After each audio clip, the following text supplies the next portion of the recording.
When I was streaming on Twitch back in the day, like heavily in 2013 and 2014, like the platform had like very set, like a social culture. Okay.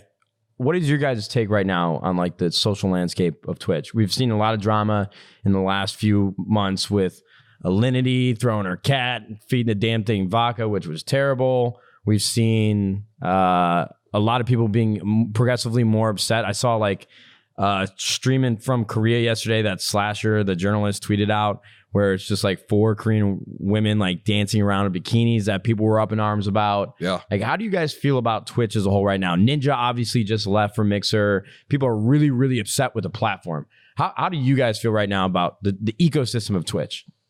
I mean, I think it's super interesting because Twitch, from when I first started, especially in like COD, right, was like, for me, what I experienced, like they were like the cool company that everyone like loved and would be excited for. Like, oh, Twitch is hosting this, Twitch is doing this.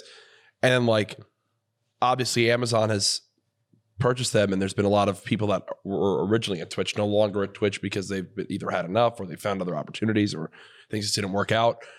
And I think it's been like a slow creep of Twitch losing some of its identity and some of the stuff that people originally did love about the platform. Sure, I think that there's certain things that people always blow out of proportion, like some of the drama stuff. Like there's like Reddit live stream fail and things like that, where like they literally just fiend for things like that for drama to talk about. And hell, I read Reddit live stream fail like basically every single day. But you know, it's interesting how it works. For me, for the most part, I don't know how you are, Mo, but I just kind of stay in my own lane. I just like to, hey, I sign on. I got my people there that show up every day. We play whatever the hell we want to play, and I just go from there, bro. I can't be bothered on other stuff. Yeah. I don't really concern myself too much with other stuff because it doesn't affect me or my stream or like any of my viewers. So I kind of stay in my own lane at the same as CouRage.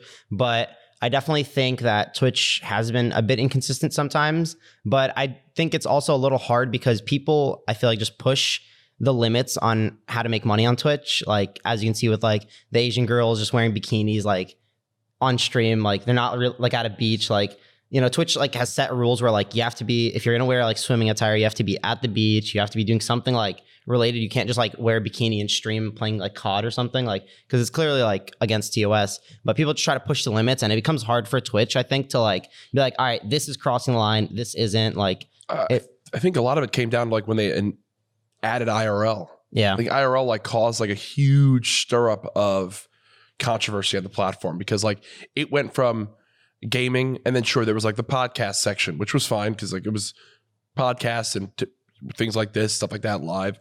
You know, there's so many great products of podcasts on there. Then you had like Dungeons and Dragons, which wasn't necessarily like a live game, but like board game type stuff. But then like IRL, it was just so much gray area. It was like IRL. Oh well, now if I'm not playing a game, I'll just be an IRL. If I'm outside, I'll just be an IRL. If I'm inside, I'll just be an IRL, but I'm not in my setup, you know? And then it got to a point where they realized that because of how much it was getting thrown off, that like, that's why just chatting spawned, because it's like, okay, just chatting, I'm at my computer. Mm-hmm. And then IRL now means like, if you're going to be an IRL, you need to be like outside and things like that. So yeah, it was like a whole 4 more categories they had to add, 5 more categories. You know what? I think the biggest problem is that everyone views Twitch as a gaming and a gaming platform. And you know, for me, and obviously I stay in my lane quite a bit as well, I don't necessarily have an issue with some of the things that people complain about. Like, if a girl wants to stream in a damn bikini, like, I don't care. Like, I know people get up in arms about, this is a gaming platform, they're only watching her because she's got her boobs out. Yeah. Like, and the thing is, like, those, like, wow. And the other thing is, like, they're not taking an audience away from the audience that you're going to have when you're playing your games. Like, yeah, I think that's where the argument is. But you have like these shit posting people that get so upset, and maybe I just don't care enough because because I see people. This is like the age old argument that people talk about 24/7. It's like what women can and cannot do on the platform. Yeah, dude. I think it just comes down to like Twitch just needs to make a decision and make it final and make it like that. But then the other side, it's like, dude, then you come down to like the whole well, if I'm wearing this versus wearing this, what's sexual content? What's not sexual content? What's this, is a low cut shirt. Oh, I did that. And then it goes on forever. And of course, really quick, I'm sorry. I want to clarify, like, of course, like, I don't want to see Twitch turn into like a nude streaming website. Hey, bro, that'd be a new avenue for me, dog. Hey, yeah, man. Imagine me in a bikini on stream, dude. IRL at the pool. But I just think people, obviously, with what Jack explained and having just chatting and IRL and all these other different, like, streaming cultures, like, all mixed into one. I think people need to maybe not be married to the idea that Twitch is gaming exclusive. And I don't think it needs to be. Obviously, that's how they marketed it from the very beginning. Yeah. But all things change and evolve. I mean, I don't have any problems with Twitch necessarily. I think it's sad for me to see that there's a lot less people that I sort of came up with in my career and their career working at Twitch that don't work there anymore. And it feels like sort of lifeless. I don't really know anyone really, really well there anymore. Like, there's a handful, and they're all great people.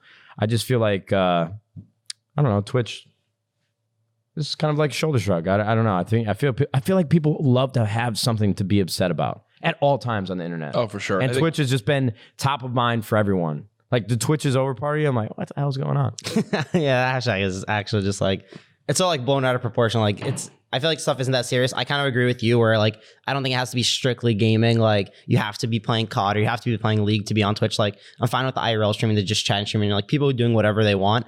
But I think with what CouRage said is, like, when they did change the TOS, I remember them like informing all like the partners, like, all right, these are the new guidelines, follow these.